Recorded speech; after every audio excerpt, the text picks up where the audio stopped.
powerful storm was pummeling the U.S. East Coast with heavy rains, gusty winds, and coastal flooding Sunday, with states of emergency declared in New Jersey and New York City and the surrounding region. Coastal flood warnings were in effect for much of the East Coast, including NYC, from the nor'easter that began slamming parts of the Carolinas on Saturday, and which prompted water rescues in Columbus County, NC, and Georgetown, South Carolina, on Sunday. Coastal flood-related advisories stretched from northern Florida to New England from the storm that's set to linger into Tuesday, according to a Sunday National Weather Service forecast discussion. New York Governor Kathy Hochul said on X her office is ready to assist local partners as damaging winds and heavy rain moved in, noting the potential for flooding and power outages, as she declared an emergency for NYC, Long Island, and Westchester. Much of the NYC metro area and along the coast were expected to get winds with gusts of 45 to 55 miles per hour through Monday, while Long Island was set to see 35 to 40 miles per hour winds with gusts of 55 to 60 miles per hour, per a forecast discussion from the NWS Upton, New York, office. Rainfall of 2 to 3 inches was expected in eastern Connecticut Long Island, with 1 to 2 inches for the NYC metro area. There were reports of tidal flooding across Delaware and southern New Jersey Sunday, and moderate to major coastal flooding was expected again with high tides overnight and into Monday, the NWS Philadelphia/Mount Holly office said in posts on its social media accounts. The greatest inundation and highest water levels are forecast to occur with the Monday afternoon/evening high tide cycle, it said. If you experienced flooding Sunday, you will experience flooding again overnight and Monday. Winds will peak tonight into Monday morning across the region, with 50 to 60 miles per hour gusts near the coast and 30 to 40 miles per hour gusts inland, and rain was expected to spread inland across NJ into Pennsylvania into Monday, the NWS office said. Meanwhile, heavy rainfall continued along the Carolinas coast, where the NWS Weather Prediction Center warned of a level 2/4 risk of excessive rainfall amid the threat of scattered instances of flash flooding. More isolated instances of flash flooding will also be possible along the coast of the Mid-Atlantic to southern New England, with the threat for southern New England lingering into Monday, per the NWS discussion. The greatest risk will be along the mid-Atlantic coast, where the combination of strong onshore winds, high surf, and strong astronomical tides are leading to major coastal flooding, it said. Flooded roads and inundated structures were possible along the waterfront. The NWS warned high surf was expected for most East Coast beaches, which it said will generate strong, dangerous rip currents and likely lead to areas of beach erosion. Damaging wind gusts were possible along the coastal Mid-Atlantic and southern New England, which the NWS said may lead to scattered power outages. The strongest nor'easters are getting stronger, with maximum wind speeds of these most intense storms and hourly precipitation rates increasing, research shows. A state of emergency has been declared in New York City, Long Island, and Westchester County in New York as a powerful nor'easter that was tearing up the East Coast slammed portions of the Northeast on Sunday and Monday with powerful winds, heavy rain, and coastal flooding. New York Governor Kathy Hochul made the announcement on Sunday evening. Due to the ongoing nor'easter, I'm declaring a state of emergency for NYC, Long Island, and Westchester, she said in a post on X. We're ready to assist local partners as damaging winds and heavy rain move in, with the potential for flooding and power outages. Because of the inclement weather and the state of emergency, New York City's Columbus Day Parade was forced to be canceled. Due to the governor's declaration of a state of emergency on the evening of October 12th in response to the dangerous weather conditions brought on by the nor'easter, including high winds, heavy rain, and flooding in surrounding areas, we must cancel the 81st annual Columbus Day Parade for the safety of all participants and viewers, officials said in an announcement.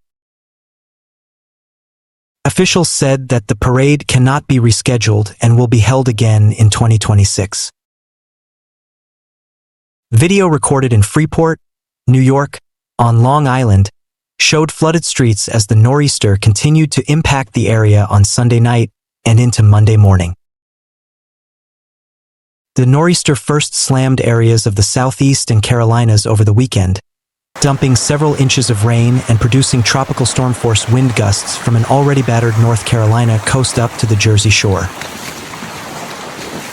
Because of the expected major coastal flooding and flooding rain, acting New Jersey Governor Tahesha Way said all 21 counties in New Jersey were in a statewide emergency that went into effect on Saturday due to the storm's threat. As of Monday morning, nearly 40,000 power outages were reported across 4 states, with most coming from Connecticut and New Jersey, according to PowerOutage.com. Residents along North Carolina's Outer Banks saw more massive waves and coastal flooding due to the powerful nor'easter over the weekend, putting more homes in Buxton at risk of collapsing into the Atlantic. Rodanthe and Buxton lost 9 beachfront homes to the encroaching surf earlier this month, and several more are on the verge of collapsing. Road crews with the Department of Transportation worked furiously to clear Highway 12 for the storm-battered areas of Hatteras Island. Parts of the highway were closed on Sunday due to significant flooding. Our own little lake. The road was also closed due to coastal flooding when Hurricanes Imelda and Umberto kicked up surf that sent massive waves crashing on shore several weeks ago.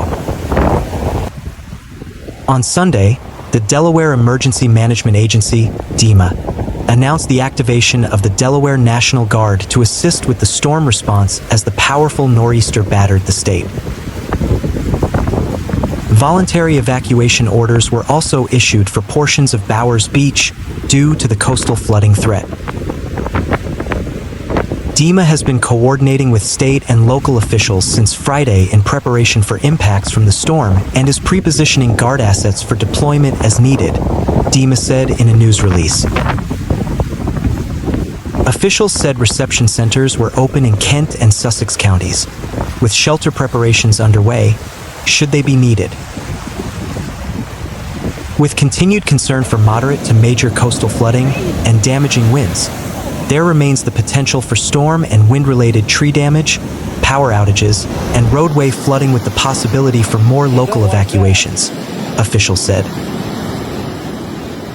DEMA asks residents to stay informed and follow directives from local authorities throughout the remainder of the severe weather.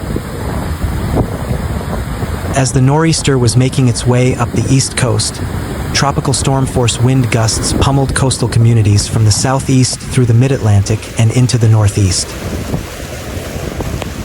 Strong winds, heavy rain, and coastal flooding have all been reported during this fall storm. More than 10 inches of rain was reported in portions of South Carolina, with widespread amounts of 4 to 5 inches reported across the rest of the Carolinas. The winds were also whipping, with a 62 miles per hour wind gust reported at Jeanette's Pier, North Carolina, and a 61 miles per hour wind gust at Cape Lookout, North Carolina. Several other tropical storm-force wind gusts were also reported in New Jersey. The nor'easter will continue to impact communities across the Northeast and New England on Monday, and impacts are expected to continue into at least Tuesday.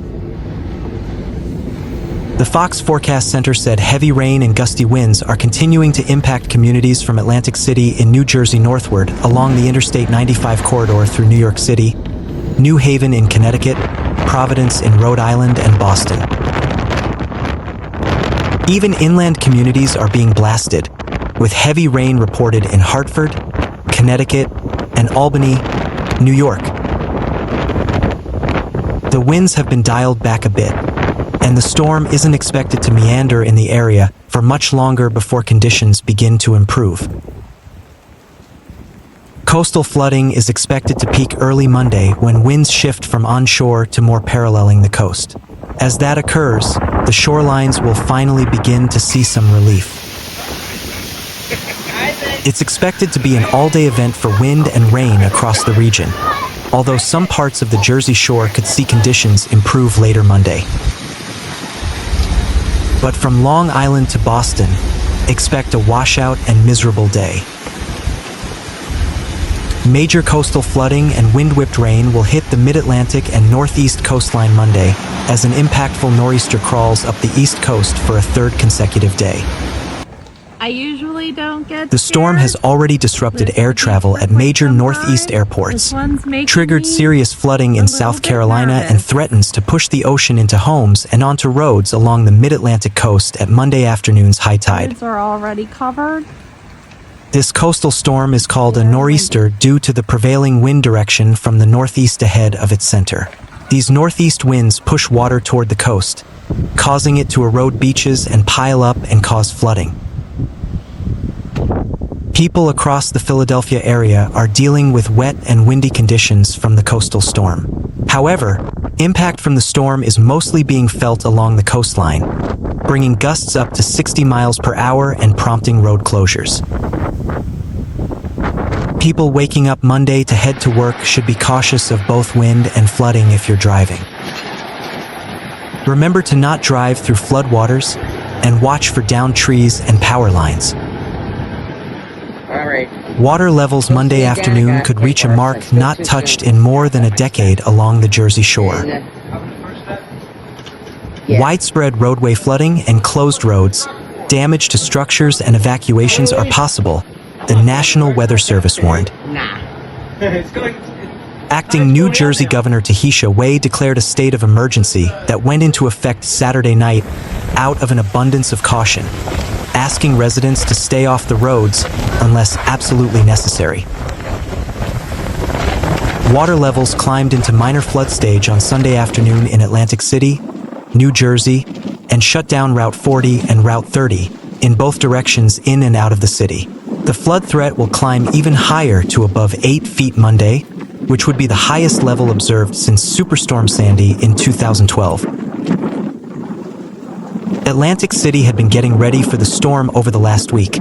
Mayor Marty Small Sr. told CNN on Sunday, adding the city had learned from past storms like Sandy how best to prepare. "We always prepare for the worst and keep hoping for the best," the city's acting emergency management coordinator Michael Famularo told CNN. Barnegat Bay and Great Egg Harbor Bay along the Jersey Shore could also hit major flood stage this afternoon. Widespread road flooding and damage to structures are possible at that level, the National Weather Service says.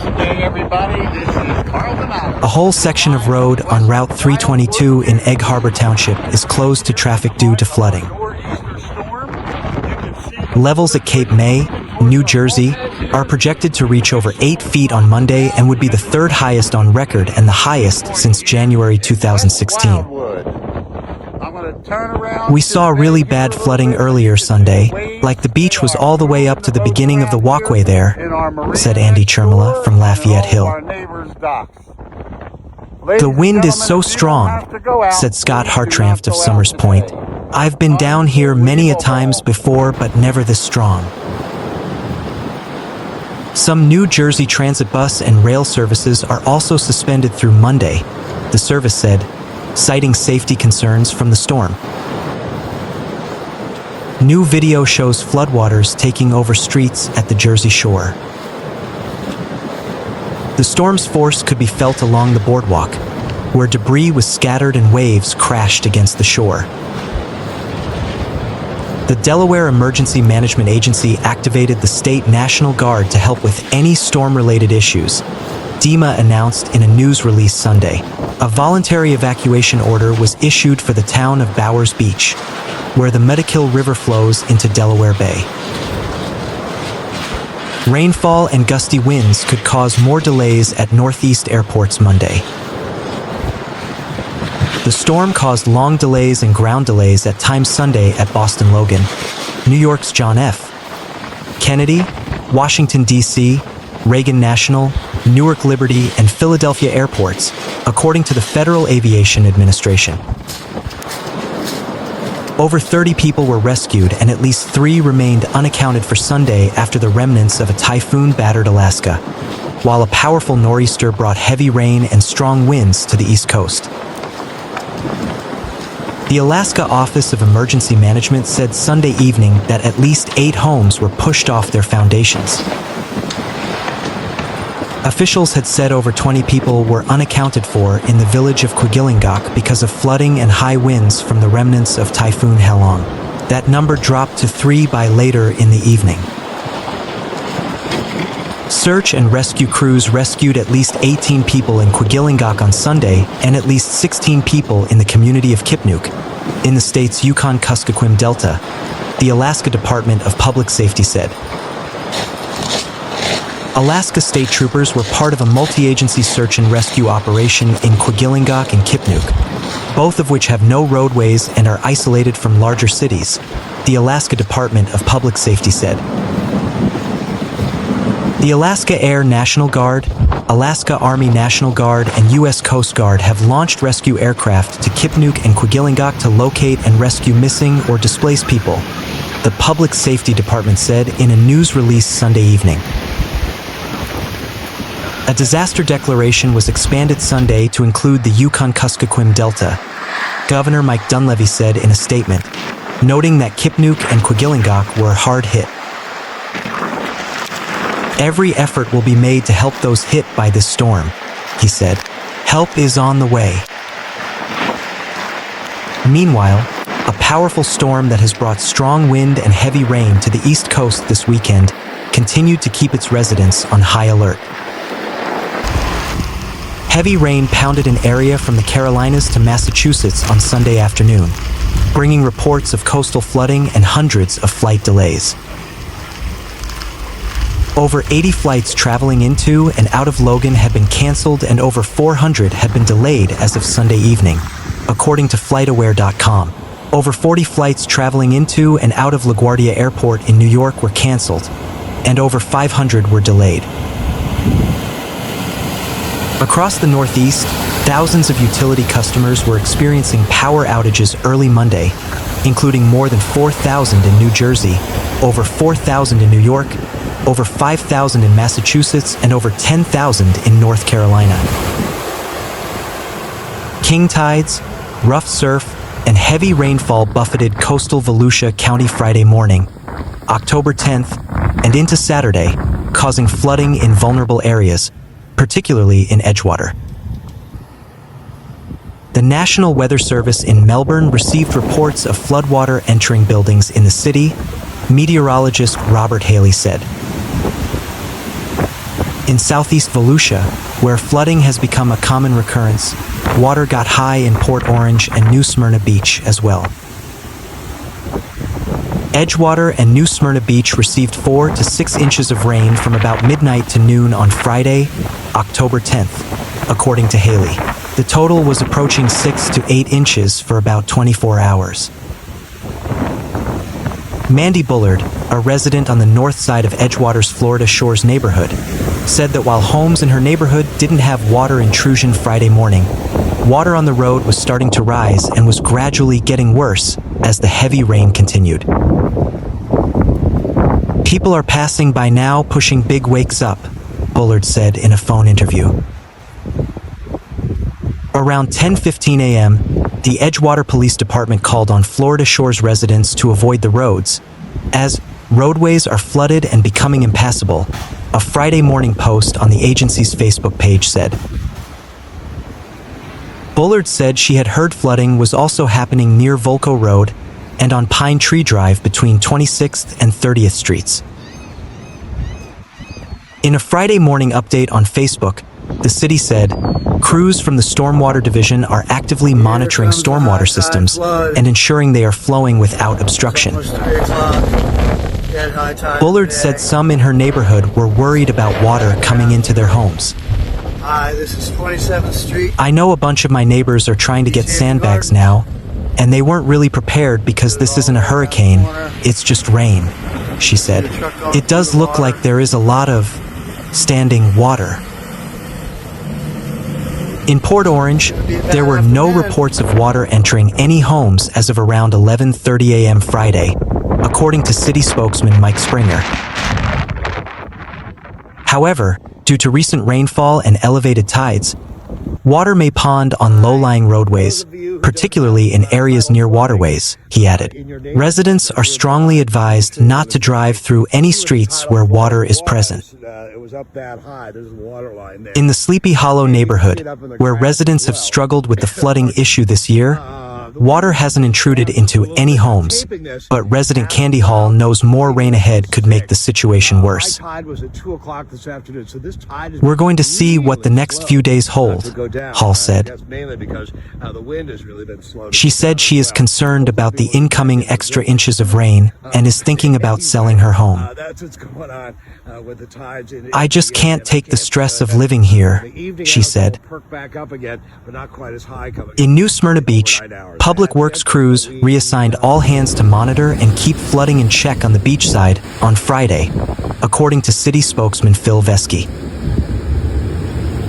Flagler Avenue was temporarily shut down for about 20 minutes Friday morning to discourage motorists from sending floodwater wakes over sidewalks into shops, Vesky said in an email. Crews are currently employing mobile stormwater pumps 1 block south on Jessamine Avenue. South Atlantic Avenue was momentarily down to 1 lane due to flooding, but has since returned to normal 4-lane operations. Daytona Beach, which has been hit hard by flooding in the past, didn't see many problems on Friday, but the intersection of Beach Street and Fairview Avenue, which sits low and has been flood-prone for many decades, was a trouble spot. The intersection, which is beside the Halifax River, was closed on Friday. That intersection closure and flooding in the road left Mike Corkle sitting alone inside the fishing hole, a long-time saltwater fishing business at 450 North Beach Street. It pretty much destroys our business when they have the roads blocked off, said Corkle, a repairman at the fishing hole. Cynthia Slater has lived on Cottle Circle in Midtown for 30 years, and her home has been flooded repeatedly. On Friday, though, the water was staying out of her house. She said there were just some small puddles, but no flooding in the street. Water is receding now. So far, it's good, Slater said late Friday morning. The water is not piling up. I keep watching. She said she drove around the neighborhood, and the retention ponds appeared to have more capacity. She also didn't see any standing water in the streets. Because Cottle Circle and nearby side streets have flooded so severely so many times, the county government has offered to buy some homes there and tear them down. Slater is taking them up on the offer, but the transaction probably won't be completed until the end of the year. I can't take another flood, Slater said. Quite a few homeowners will do it.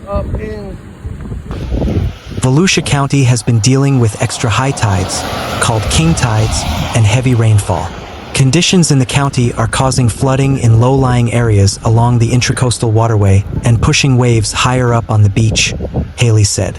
Waves have been pushing to the dune line on the beach and reaching some beach entrances. Coastal roads may be closed, the National Weather Service warns. Low-lying property, including homes, businesses, and some critical infrastructure, will be inundated. Significant shoreline erosion will occur. Dangerous swimming and surfing conditions and localized beach erosion. Flagler County Emergency Management Director Jonathan Lord said in an interview that there was concern about flooding and erosion in some areas. Anytime we have storms off our coastline, there is always a chance, whether it's a tropical system or not, that there is some beach erosion. We've had a week of systems off our coastline that beat up our beach a little bit, obviously. Lord said an easterly wind combined with king tides. What you're looking at right You now add those two things together, we do have elevated water levels in the Atlantic as well as the Intracoastal Waterway, as well as on the western side of the county, areas that are impacted by the St. Johns River, Lord said. Lord said there are some areas in Flagler Beach, older homes near the intracoastal that often flood during cycles of high tides. He said they should be aware that some flooding is expected. Check on our cars. He said some homes in Palm Coast that line the saltwater canals have had water over the seawalls, but no water inside homes, he said. Lord said the county had received, as of 8 a.m. October 10th, about an inch of rain since the previous day. On October 11th, the forecast called for 2 to 3 inches along the coast and half an inch to an inch in some areas inland. That's the forecast. It could be less. It really depends on how quickly that system moves away from the coastline, Lord said. He said some gusts along the coast in Marineland, where the county has a wind gauge, have been measured at over 40 miles per hour. There could also be some flooding along Crescent Lake and Dead Lake on the west side of the county.